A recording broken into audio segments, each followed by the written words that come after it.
Hey guys, it's Greg Beast here. Welcome to my sequel of the String King Mark II F head review. I initially wanted to do this head review in a week like I usually do.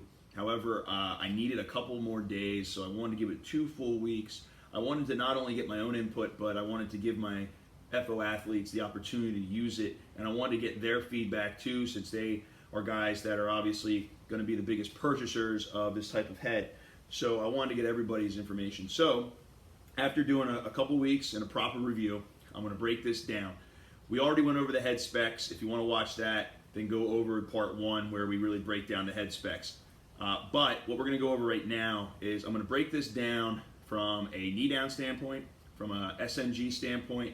I'm going to break it down from a flex point, what realm that a face-off guy would probably like this, and what kind of realm a face-off guy might not. And I'm going to break it down, give you a full, well-rounded review, try to do it as well as I can as usual, okay? So, first things first, if any of you guys watched my Instagram story, you saw that it took me over an hour to get this thing on a shaft. I tried a whole bunch of different shafts. Couple things. One, yes, the throat is super tight. So trying to jam that shaft in and get this thing on a head, get this thing on a stick was probably a little bit more arduous than I would have liked. However, one, String King assured me that the next batch of these heads will have a slightly wider throat, so the shaft will fit in a little bit easier.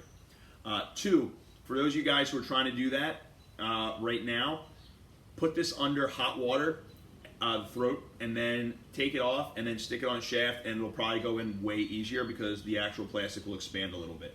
And 3, to be totally honest, I would much rather have to go through the effort of trying to get a tighter throat onto my stick than having to worry about it jiggling later and putting multiple screws and then taping on top of my shaft and all that stuff. I think it's just way better to have a tighter stick than one that jiggles. So it's not the end of the world, not a big deal, but it is something that I want to be part of the review. Secondly, let's go now into our knee down stance. Okay, so when we go knee down, the first couple things you notice when you face off by yourself and you're working with your rep trainer, or you're just taking reps and you're working on your technique on your own. This head wraps right around the ball. So the first thing you're going to notice is this ball is going to get swallowed up right in the throat. And it's going to pinch. The thing I look for in a head is if it pinches between the plastic. Does the plastic vice down and clamp the ball? Because I don't like mesh to ground clamps. I like sidewall to sidewall pinches so that the ball is stuck here and it won't come out. And that's what this head does very well. It has a great pinch point. Okay, so they did their homework on that. So step 1 is finding the right flex point, and this head has that for sure. Step 2, does it maintain its shape and does it warp when you're doing reps on your own? No, this will not change shape. It will not warp. This thing goes right back to its initial spot. You can tell I put this through the ringer for 2 weeks. Live reps, reps on my own, reps with my reps trainer. I gave it to dozens and dozens of FO athletes at the draw days over the past couple weeks. They all tried it out. So this thing is taking a couple hundred face-offs, and it looks just like this, like it basically looked when I got it. It's a little tilted to the side, and that's pretty much it. So that's step 1. This has a 6-month guarantee on it. I gave String King a lot of credit, man. It took guts to do that, but I don't think they're going to lose any money on it. I think this thing will last 6 months if it's used regularly. At least this particular head probably would. So kudos for them. Now, let's start from a knee down standpoint. What are the pros and cons of this head based on what your style is? So if I'm a knee down guy and my goal is all speed, I'm a speed guy only. I like to go in and out. If you're the type of guy that likes to just knife in and rip the ball out without any kind of footwork, this head is built for speed. So you'll probably be able to pull that off, okay? You'll come in, boom, do your whole thing, drag, do whatever that weird thing is, and throw the ball out. If you can do that quick and then go chase it, yeah, this head will probably work for you, okay? Because this thing is all about knifing into the ball. This thing is built for speed. It's a stealth head. Everything about it is narrow and light. When you pick this head up and you put it on a shaft, it is shockingly light to the point where it kind of reminds me of a little bit thicker version of the Tribe 7 Ghost. If you guys remember the Ghost 7, it's not that wiry, okay, it'll maintain its shape, but it does feel that way because when the ball slides into the throat of this head, it's gone. It's totally yours, okay? So if you just like to rip it out on a knee, you'll be able to get away with that. However, If you are a guy who, as we slide down this spectrum, you have better footwork, you're more of a 50-50 grinding kind of guy. If you get to this end of the spectrum where you like to grind it out and you're like a screw drill kind of guy, this will not be your head. You'll be a Command X head. Okay, I know that because we've talked to guys who are all 50-50. They've given this about 2 or 3 reps on a face-off on live reps, and then they've kind of gone back to like a Command X, which is the total opposite end of the spectrum, which is fine. This head won't be for everybody, neither will the Command X. But the point of what I'm saying is, if you like to grind, if this ball doesn't get to here in the head on the initial whistle, you're in for a fight. Because the CEO peels back and exposes the throat for you to jam in. The Command X has a shovel on the top, and it helps you dive down on the ball if it gets to the middle.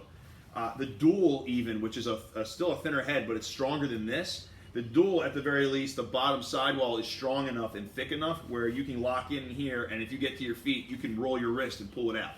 This head, though, doesn't have any of that. This head peels back almost everywhere, okay? But if you can get it towards the bottom third of the head and then lift that left hand to pinch, then the ball will be yours, okay? So if you have to work on one thing, if you're going to be a 2F face-off guy, you have to work on your plunger, okay? Your plunger's going to, that left hand is going to lift, and you can see that sidewall, the whole thing, bananas, and it dips down underneath the sidewall of your opponent. That's what it's best at.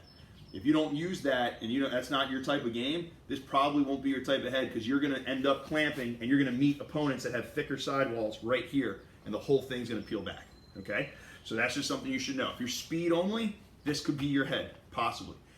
If once you get past that and you become like the 50-50 guys are all the way down here, the more well-rounded, athletic guys who use footwork, they use hand speed, and they do the whole thing, this will be a toss-up. I think this might be the Dual area. This would be the Mark IIF area. This would be Command X CEO area, okay? So that's just something to think about. So from a knee down standpoint, this is a speed tool. Now, what was shocking for me was I was pleasantly surprised by how good it was from a standing neutral grip stance, okay? So if I go SNG, I was actually expecting this bottom sidewall not to be strong enough. So when I got into my 50-50 here for me to roll through, but because the sidewall is so thin, it knifed under the ball very nicely, and I was able to roll my wrist and pull out. Was it as effective as the Dual? No, in my opinion, it wasn't. I tried to use this as much as I could so I could get used to it, and I did. But if I went on the whistle and I met my opponent 50-50, but I got the ball here, it was lights out because I was able to rip every single time. If my opponent had a faster clamp than me, or if my opponent met me and I only got here, I wasn't able to rip underneath, which I was able to do with the Dual. So that's something to think about. Now, on the other side of that, I think this head is very good for quick rigs, okay? Because of its thin profile, you're able to roll that wrist and get to the ball almost immediately. So as your opponent clamps on top of you, you don't need much space at all to rip that ball out and go forward with it. So I think it's a good quick rake tool, but from a standing neutral grip standpoint, I think the Dual's slightly more my style. But like I said, I was pleasantly surprised. I think if you're a face-off guy, which if you're an elite level face-off guy now, you should be able to stand up and go on a knee. I think you're going to be happy with at least this part of the game. You'll be able to be good enough going standing neutral grip if you're like a secondary stand-up guy, but your first motion is on a knee. So that's pretty awesome. The scoop is great. We talked about it during the specs in phase 1. Scoop is easy. The ball always goes in. The ball retention is great. This doesn't warp very much. If you see somebody post something on Instagram or whatever with a warped String King head, they probably did it themselves, whether they're willing to admit it or not, because I did everything I could to see if this would create a warp, okay? And it didn't. Always went right back to its shape, which is pretty cool. Now, here are the pros and cons of a head that may or may not warp, okay? Obviously, we don't want it to crack, and this thing's not going to crack, okay? Knock on wood. I tried. It wouldn't. But when a head warps, if a CEO warps, it starts to peel back a little bit and helps a guy get his sidewall, the throat, the point right here where it meets the other guy's head, it'll peel back, the throat gets exposed and jams into the ball. And the back parts of the sidewall pinch and start to wrap around the ball as the CEO starts to warp. Break-in period, right? Same thing with a Dual. As a Dual warps, you get this kink up top, okay, right here, and the head starts to peel back, and the throat starts to gobble the ball up and pull it out, and that's kind of exactly where you want a dual to be with that break-in period. The problem with a head that doesn't really break in and maintains its shape is that what I noticed from the live reps that I saw and took with other guys is my feedback from FOA guys was during a lockup, they saw down to take the ball, but because this head springs back into shape, the ball would kind of spray. Now, yes, that is something that makes perfect sense. Okay, I've been there too. You pick up a freshy head during a game, it's not broken in yet, you win a face-off and the ball kind of sprays away from you.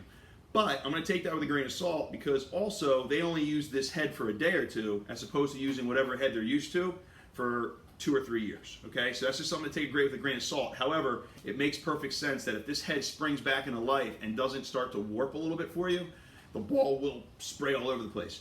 Now, here's the other side of that. This is awesome for TTL. Okay, so if you like to pop the ball through your legs, the biggest problem with TTL for a lot of guys is if their head starts to get broken in and too warped, the ball gets stuck right here. So when you go to throw it through your legs, the ball never comes out. With a head that doesn't warp, the ball will come out every single time. So you can be really exact on where you pop the ball. Like this head is made for me locking it and putting it in the air to my teammate's stick on the wing. So if you're a guy who likes to use the ball through the legs and you like to utilize that exit a lot, this head would be great. So, you know, if you go against LSMs and you want to utilize your wings, I mean, this head would be perfect for just popping the ball out in all kinds of different directions. So, you know, there's always a pro and con to everything. So, you know, this head will not really warp and break in, so to speak, for you that well, but it will maintain its shape. So one, you're getting your money's worth. Two, you'll be able to utilize more exits and pop the ball through your legs and to your wings with a lot of efficiency because the ball will spring out of here. My opinion, you won't probably ever need a softball with this head. You might need a hockey puck in your bag when it starts to get really warm out, maybe to jam it in there for a couple seconds. But this head looks like it's going to be built to last as far as maintaining its shape is concerned. Now, we have to take this with a little bit of a caveat. Right now in the Northeast, it's been high 40s, low 50s, 99% of the time. We've had 1 or 2 days in our draw days where it was a little bit humid inside, and this head started to bend around a little bit like a noodle. Now, when we took live reps, which we do about for 30 minutes at all of our draw days, Westchester, Long Island, these guys would use this head for 2 or 3 face-offs and then generally toss it aside and either grab their dual, their CEO, or their Command X. The feedback I got was on 50-50s. It's not very strong. I also got the feedback when it was that slightly warmer day, when it was humid inside, that this thing started to noodle a little bit. Now, the only pause I have, you guys, especially the high school era, generally play your most important games during recruiting season in the summer of July, on turf usually. It can get up to like 126 degrees on turf in the summer. And if you have a head that's starting to noodle a little bit with 60 degrees and a little bit of humidity in the Northeast, during the summer, who knows what's going to happen with this head? I have no idea because I haven't played with it in hot weather or super hot humidity. But I have seen it start to wilt a little bit in slight humidity when it's in the 60s. So just take a little bit of pause with that. This head could hold up, who knows?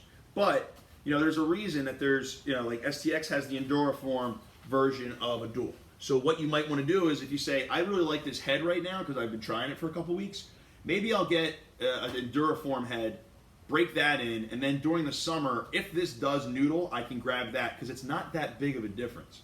The feel of this head compared to a dual is very slight. It took me a little bit of time to get used to this, maybe like 20 reps, and then I was like used to it already. So that might be your good backup plan. I would not say don't try this just because it's going to get hot this summer. I would say give it a shot because if you're a speed guy, like I said, and you're used to a dual, this would be a very easy transition for you. I did notice guys who have CEOs hated this head. But let's be honest, the guys who have CEOs hate every head but a CEO because it bends its own way. Command X guys did not like this head because, like I said, they're mostly grinders. Now, the issue with the Command X, even though it's got a very thick sidewall on the top, the bottom's very thin. So that head even warps more than this head. So from a top to bottom standpoint, for my money, I wouldn't use this head just because I really like the dual for what I do. I'm a stand-up neutral grip guy with the college rules now. That's my jam. It's a little bit thicker sidewall, and it warps a little bit enough for me to have a lot of total control on my pinch and pop. But I could totally see why a guy would make this his weapon of choice if he liked it. It's an easy transition. It's lighter and thinner than a dual. It maintains its shape better than the original dual. So it's kind of an easy transition. It doesn't cost any more money than a regular head. So why not give it a shot, especially if you have a 6-month guarantee? Why not, right?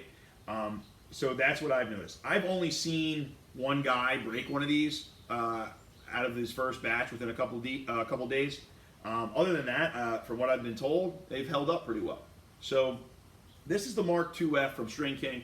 I want to give those guys a credit. They did a good job on making a head that fits basically the profile that you'd want as a face-off guy. It's got less of a offset, so from a throwing standpoint, it wasn't my jam, but you can easily get used to it. It's a slight cant. I like more of a straight offset. But other than that, man, it was easy to string. It's got a million holes. It's light. It's got a good scoop. It's got a good flex point.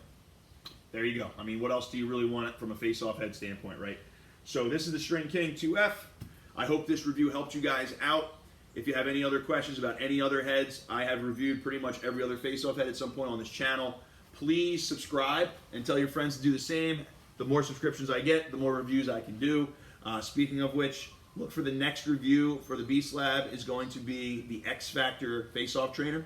I just got my hands on one of those from the guys over at X Factor. I appreciate it, and I'm going to be working with that to start getting my review together for that. So subscribe, enjoy, share, and I'll see you guys for the next Beast Lab, or maybe I'll see you at a USA lacrosse event.